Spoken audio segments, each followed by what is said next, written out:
Now stability के बाद मैं नेक्स्ट चैप्टर लूँगा आपका स्टेडी स्टेट एरर्स। ठीक है, सो अभी तक हमने क्या देखा दैट जब भी हम किसी कंट्रोल सिस्टम को डिज़ाइन करते हैं तो हम तीन चीज़ों का हमें ध्यान रखना होता है। फर्स्ट इज ट्रांजिएंट रिस्पांस, एक स्टेबिलिटी होता है और एक उसके बाद होता है आपका स्टेडी स्टेट एरर्स। ठीक है, इनमें से सबसे इम्पॉर्टेंट है स्टेबिलिटी। ठीक है, फिर मैंने आपको बोला था if a system is unstable, transient response and steady state response are moot points. ठीक है, सो पहले सिस्टम को स्टेबल करना होगा, बिकॉज सिस्टम अगर स्टेबल नहीं होगा तो जो उसका नेचुरल रिस्पांस है, अगर सिस्टम अनस्टेबल है तो उसका जो नेचुरल रिस्पांस है वो इन्फिनिटी को रीच करेगा, और इन्फिनिटी को रीच करेगा that means ESS, that means steady state error zero नहीं इनफाइनाइट होगा, बिकॉज जो आपका आउटपुट है वो इनफाइनाइट ग्रो करता जा रहा है। ठीक है, फोर्स रेस्पॉन्स कुछ भी हो, अगर आपका सिस्टम अनस्टेबल है तो नेचुरल रेस्पॉन्स तो इन्फिनिटी को रीच करेगा ना। ठीक है, सो ESS भी आपका इन्फिनिटी को रीच करेगा। So steady state response is disturbed because steady state error is infinite. ठीक है, नाउ ट्रांजिएंट रेस्पॉन्स की कुछ बात ही नहीं करेंगे, because transient response is dependent upon natural response. ठीक है, ट्रांजिएंट रेस्पॉन्स तभी क्वालिफाइबल होगा अगर नेचुरल रिस्पांस बाउंडेड होगा, अदरवाइज ट्रांजिएंट रिस्पांस का कोई मीनिंग नहीं है। ठीक है, वो ट्रांजिएंट रिस्पांस किसी काम का नहीं है जिसमें नेचुरल रिस्पांस ज़ीरो ना हो रहा हो। अभी आप ये सब मिक्स मत करें, मैं बता दूंगा सब कुछ। ठीक है, सो भैया अनस्टेबल सिस्टम में आपने क्या देखा, अनस्टेबल सिस्टम में फोर्स्ड रिस्पांस को रीच नहीं कर रहा है आपका system, because forced response was overpowered by natural response. क्यों? Because natural response was reaching infinity, grow करता जा रहा है। ठीक है, सो ध्यान रखना स्टेडी स्टेट एरर्स या steady state response is a moot point if a system is unstable. So in this chapter we will limit ourselves to only stable systems. ठीक है, क्योंकि अगर अनस्टेबल सिस्टम है तो ESS इनफाइनाइट होगा। There is no meaning of what is steady state error if the system is unstable. So जो भी हम एग्जांपल लेंगे वो अनस्टेबल नहीं, वो स्टेबल सिस्टम से हो। ठीक है, so the formula we are going to derive are also applicable only to stable system. ठीक है, नाउ जब भी ये स्टेडी स्टेट एरर का क्वेश्चन आएगा आपको स्टेबिलिटी चेक करने की जरूरत नहीं होगी। ठीक है, स्टेबिलिटी चेक करने की जरूरत नहीं होगी, बिकॉज वो आपको स्टेबल सिस्टम देगा तभी वो स्टेडी स्टेट एरर आपसे पूछेगा। ठीक है, सो ऐसा नहीं है कि आपको पहले स्टेबिलिटी चेक करना होगा, उसके बाद जो आप फॉर्मूले यहाँ पे निकालोगे वो अप्लाई कर सकते हैं। ठीक है, नाउ जो भी एग्जांपल लेंगे ध्यान रखना वो स्टेबल सिस्टम के हम लेंगे। ठीक है, सो नाउ अब एक चीज़ आप और ध्यान रखें कि बेसिकली हमें ये तीन चीज़ें करनी होती है। तो सबसे पहले मैं सिस्टम को स्टेबल बनाऊंगा। ठीक है, तो सिस्टम को स्टेबल रखना है चाहे जो भी आपको करना हो।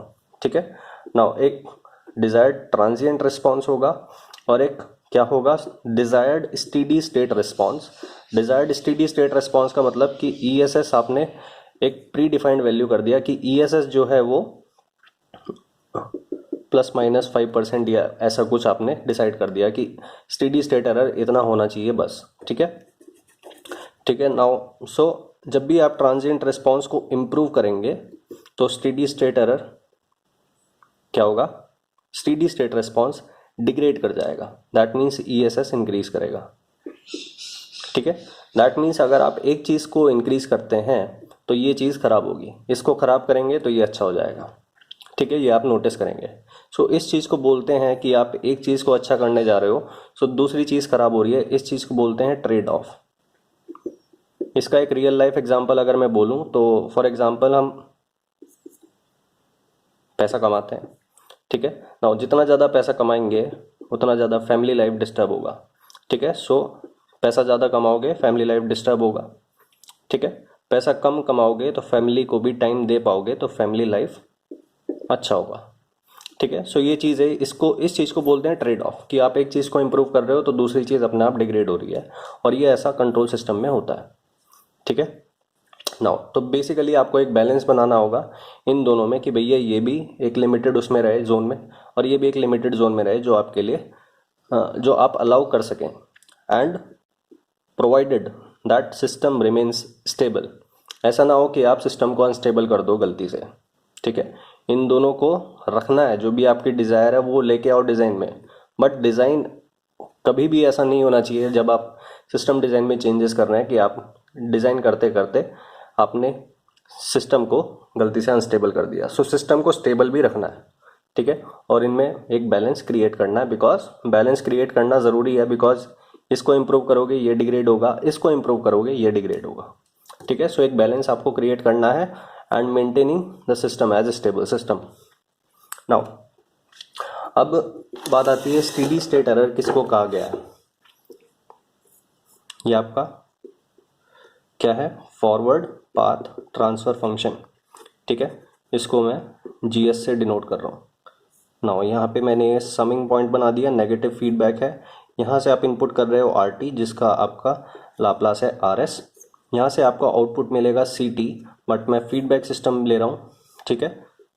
सो यूनिटी मेरा फीडबैक है, सो यूनिटी फीडबैक है, दैट मीन्स ये जो सीटी है ये सीटी ही तो आउटपुट है, ठीक है। सो ये आउटपुट इधर जाएगा, एग्जैक्टली आउटपुट इधर जाएगा। अगर सपोज यहाँ पे एक एलिमेंट होता H of S which is not equal to 1, ठीक है। सो ये जो सी ऑफ एस है ये C of S into H of S यहाँ पे आता,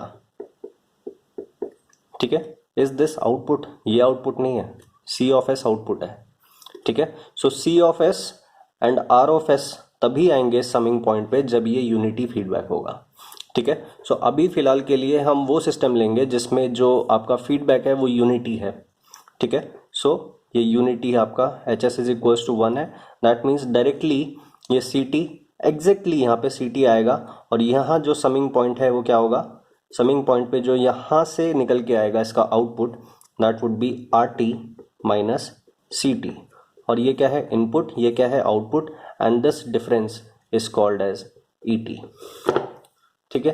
नाउ ये तो एरर फंक्शन हुआ, ठीक है। इस ई टी का value when time tends to infinity, जब टाइम इन्फिनिटी होगा तो इस फंक्शन का वैल्यू क्या है, that is called E S S.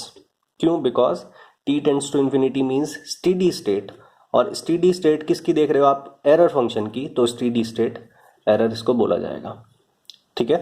So the definition of steady state error is, E S S से डिनोट किया जाता है, E S S is equals to R T minus C T, R T is input minus output, so error is input minus output.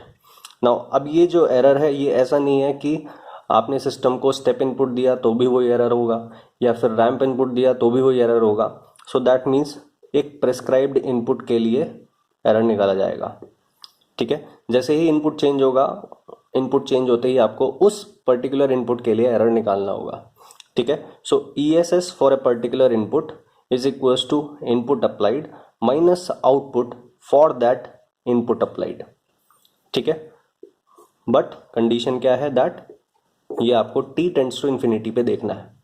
ये R T minus C T तो E T होगा, ठीक है, E T function, E T function में t को infinity रख दोगे, जो वैल्यू निकल के आएगा that would be E S S. E S S is not a function, it is a numerical value, E T is a function of time, ठीक है। ये एरर फंक्शन है, ये स्टेडी स्टेट एरर है, ठीक है। नाउ अब steady state error निकालने के लिए मैंने आपको डेफिनेशन बता दी।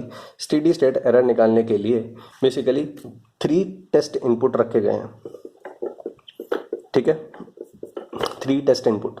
यही 3 टेस्ट इनपुट आप देखोगे और सिस्टम पे अप्लाई करोगे, ठीक है। So first input is step input,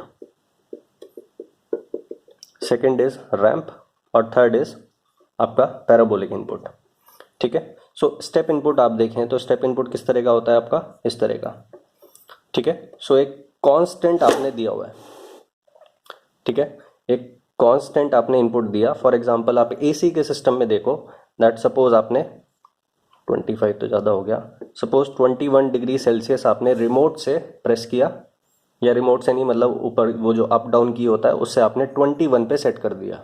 सो 21 पे आपने इनपुट कमांड दिया है, ठीक है। सो ये जो है आपका, ये क्या है, स्टेप इनपुट, ठीक है, क्यों? बिकॉज ये 21 दे दिया, ये ऐसा ही है एज इट इज, ठीक है।